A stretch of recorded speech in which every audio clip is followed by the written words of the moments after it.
We'll be learning about the square root property here. Let's solve this equation for x. Now there are a few different ways to solve this. First of all, let's notice that the left-hand side here is the difference of two squares, isn't it? Namely, 3x quantity squared minus 4 squared.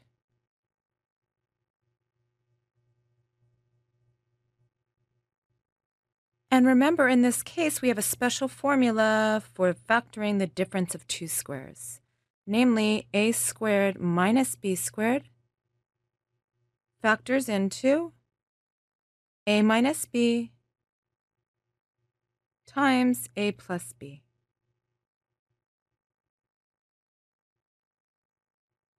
So let's apply that here, with a equal to 3x and b equal to 4. That is, the left-hand side factors into 3x minus 4 times 3x plus 4. And now we have a product of factors equal to 0, which means either the first factor is 0 or the second factor is 0, which means that x is equal to 4/3 or x is equal to negative 4/3, which would be our answer. Now, rather than solving this equation this way, we could use the following property. The square root property states that the solutions to the equation c squared is equal to d, where d is a positive real number, are c is equal to plus or minus the square root of d. Now, how could we use this here? Well, let's start by adding 16 to both sides of this equation, which gives us 9x squared is equal to 16. And then dividing both sides by 9, we get x squared is equal to 16 divided by 9. And by this property, with c equal to x and d equal to 16 over 9, we get that the solutions to this equation are x is equal to plus or minus the square root of 16 over 9.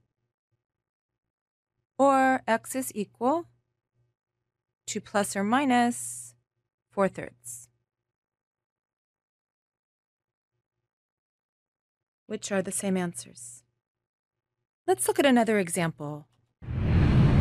Let's solve this equation for y. Now here, it's much more straightforward to just start off using our square root property, with c equal to 2y minus 5 and d equal to 9. Therefore, the solutions to this equation can be found as follows. We have c is equal to plus or minus the square root of d. So c, which in this case is 2y minus 5, is equal to plus or minus the square root of d, which is 9. Or 2y minus 5 is equal to plus or minus 3, which means 2y minus 5 is either equal to 3 or 2y minus 5 is equal to negative 3. And adding 5 to both sides, we get 2y is equal to 8 or 2y is equal to 2. And now dividing both sides by 2, we get y is equal to 4 or y is equal to 1, which would be our answer.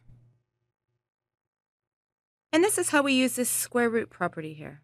Thank you, and we'll see you next time.